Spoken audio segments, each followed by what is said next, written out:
Olá, tudo bem? Nessa aula veremos alguns problemas em relação à norma culta e que podem nos atrapalhar na produção de textos ou mesmo na nossa comunicação oral. Eu vou começar com o que parece ser o mais simples deles, o uso dos porquês. Sabe por que erramos ao usá-los? Falta de atenção. É isso, pessoal. Afinal, tantas vezes você já viram os diversos usos dos porquês que deveriam ter decorado, não é? Mas acontece, a gente esquece mesmo, principalmente por se tratar de língua portuguesa. Vamos lá então, no slide. Por quê? Por quê? Por quê? Por quê? Vamos começar pelos primeiros dois porquês apresentados no slide e seus usos mais comuns. O primeiro, o porquê separado e sem acento, é usado normalmente em perguntas, quando essa construção se localiza no início de uma frase ou no meio dela. O segundo, o porquê separado e com acento, é usado normalmente também em perguntas. O que diferencia do porquê separado e sem acento é que esse segundo caso esbarra na interrogação. Veja os exemplos no slide. Por que você não veio? Você por que não veio? Você não veio por quê? Com os exemplos ficou mais claro, não é? Mas, como estamos falando sobre a língua portuguesa, não poderia ser assim tão simples, não é verdade? Vou apresentar agora outras situações em que devemos fazer uso do porquê separado e sem acento. Acompanhe no slide. A forma por quê é também uma expressão equivalente a por qual razão, por qual motivo. Também pode equivaler à expressão pelo qual. Complicou? Vejam só. Quando o porquê equivale a por qual razão, por qual motivo, a formação é a sequência de uma preposição mais um pronome interrogativo. Já na segunda, quando o porquê equivale a pelo qual, a formação é a sequência de uma preposição mais pronome relativo. Creio que se eu apresentar alguns exemplos, vocês conseguirão ter esse uso de forma mais clara. Acompanhem. Tenho dificuldades em entender por quê, por qual razão, por qual motivo, a língua portuguesa tem tantas regras. A rua por quê, pela qual passaríamos amanhã está interditada. Pois é, não é muito fácil gravar todos esses usos, mas é exatamente por isso que estamos aqui, apresentar facilidades para vocês. Tem dúvidas? Simples! Olhem o material ou revejam a aula. Pessoal, só com prática, treino e humildade para aceitar que não sabemos tudo e temos várias dúvidas, continuaremos a incrementar o nosso português. Ainda faltam alguns usos específicos do porquê separado e com acento. Lembra que eu falei ainda há pouco que ele é usado normalmente em perguntas e esbarra na interrogação? É isso mesmo. Mas se não for uma pergunta e ele esbarrar em outro sinal de pontuação, deverá ser acentuado. Nos exemplos ficará mais claro. Vejam. Não sei bem por quê. Você ainda está perguntando por quê? Já disse que não sei por quê.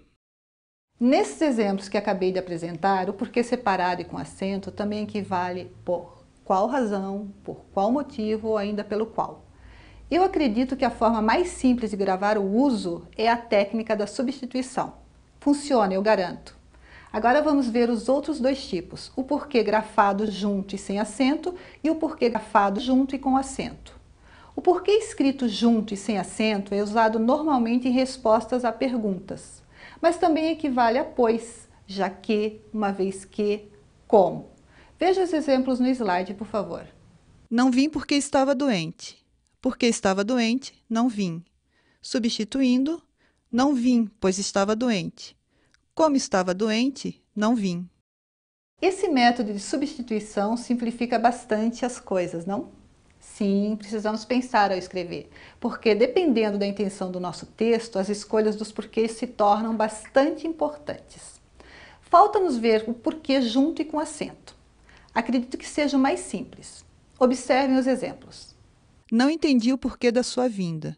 Um porquê assim simples não me convenceu. Alguns porquês me deixaram intrigada. Observaram que todos esses porquês estavam acompanhados ou de artigos ou de pronome? Na primeira oração, não entendi o porquê da sua vinda, o porquê está acompanhado do artigo definido o. Na segunda oração, um porquê assim tão simples não me convenceu, o porquê está acompanhado do artigo indefinido um. E na terceira oração, alguns porquês me deixaram intrigada, o porquê está acompanhado do pronome indefinido alguns. Isso significa que em todos esses casos, o porquê é um substantivo. Dizemos comumente que ele está substantivado. Mas há um outro truque. Vocês podem trocar esse porquê pelas palavras motivo, razão ou causa. Vejam no slide.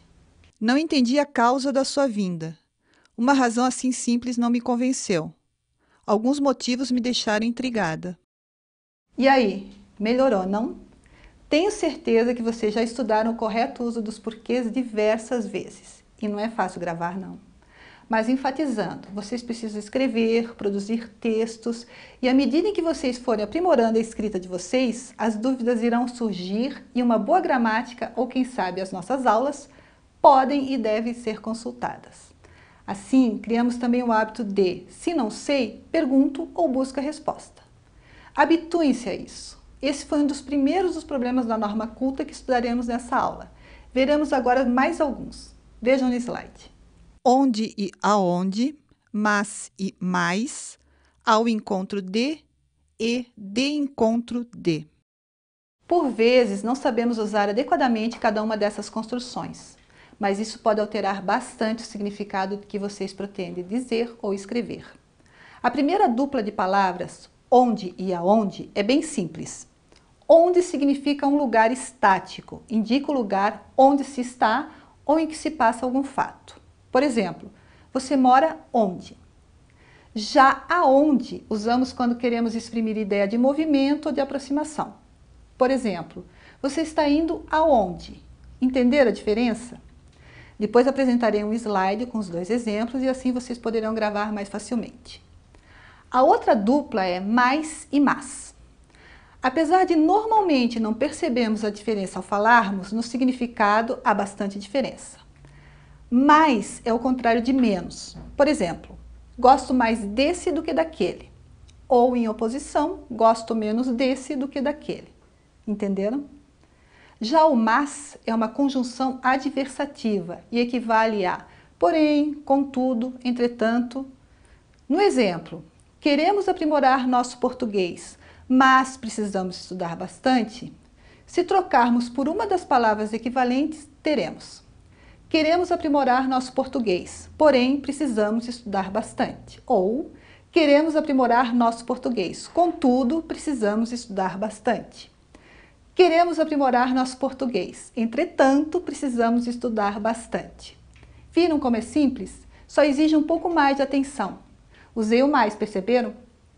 Agora a última dupla desse bloco, ao encontro e de encontro.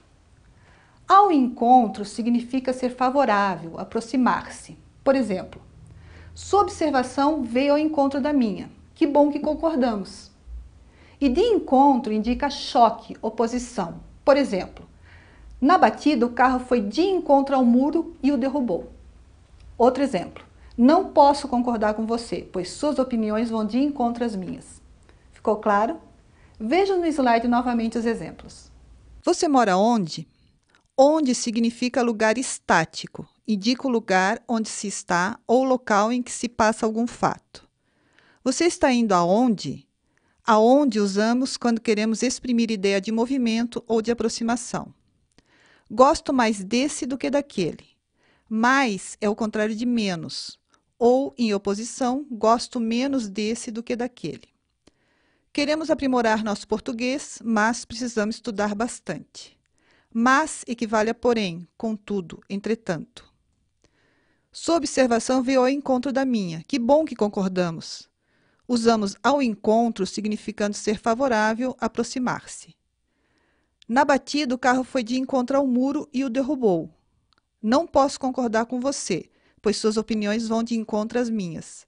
De encontro indica choque, oposição. Tranquilo? Que bom! Vamos ver outros pares de palavras que nos causam certa incerteza? Alguns desses pares são bem comuns e talvez vocês não tenham nem mesmo dúvidas. Entretanto, vamos relembrar? No slide, por favor. Mal e mal, afim e afim, demais e demais. Esses pares são bastante simples. Muito bem. O primeiro deles é mal com L e mal com U. Não vou nem explicar. Simplesmente grave. Mal com L é o oposto de bem e mal com U é o oposto de bom. Ouçam os exemplos. Ele é um homem mau. Fazendo o teste da oposição, ele é um homem bom. E outro exemplo, um ditado popular. Não há mal que sempre dure, nem bem que não se acabe. Ouviram? Muito simples. Próximo par, afim, junto, e afim, separado. Afim é um adjetivo e significa igual, semelhante, ou seja, transmite ideia de afinidade e normalmente é usado no plural. Por exemplo, temos ideias afins, ou seja, nossas ideias são semelhantes.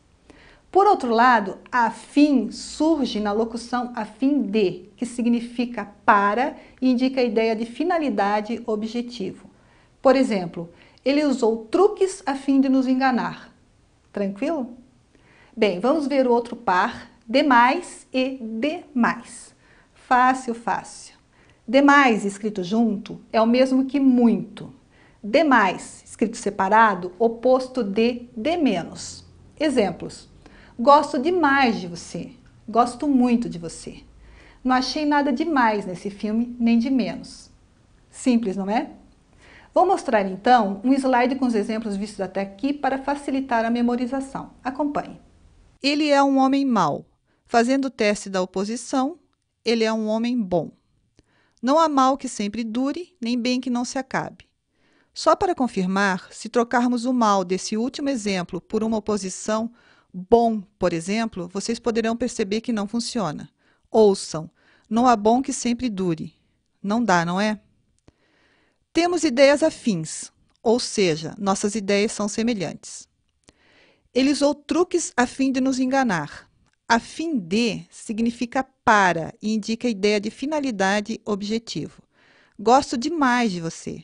Gosto muito de você. Demais, o mesmo que muito.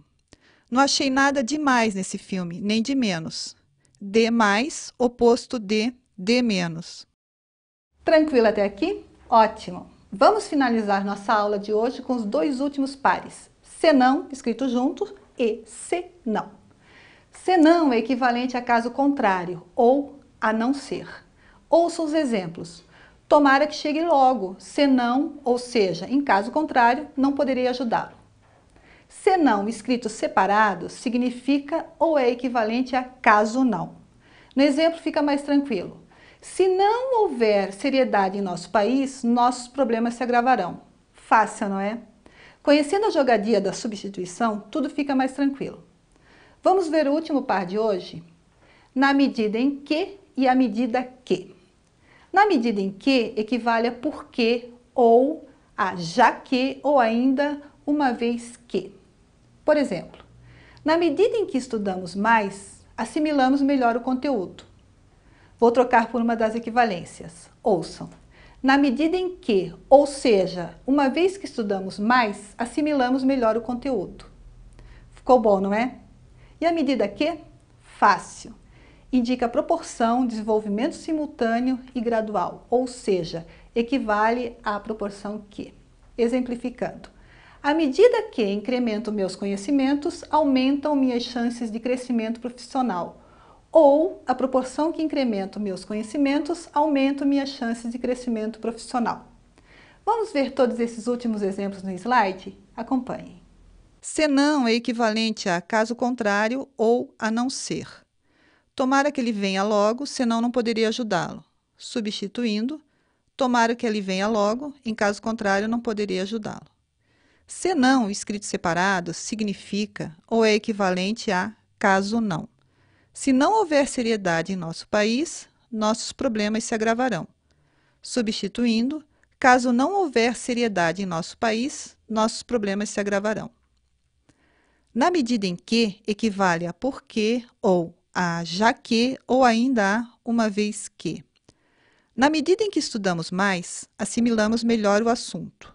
Substituindo, uma vez que estudamos mais, assimilamos melhor o assunto.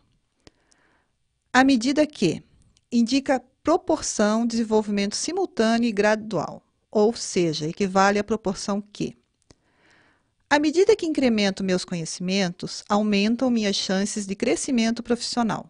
Substituindo, a proporção que incremento meus conhecimentos, aumentam minhas chances de crescimento profissional.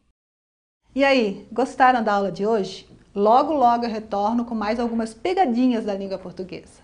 Lembrem-se, atenção, principalmente a escrever, nunca é demais. Tchau, até a próxima!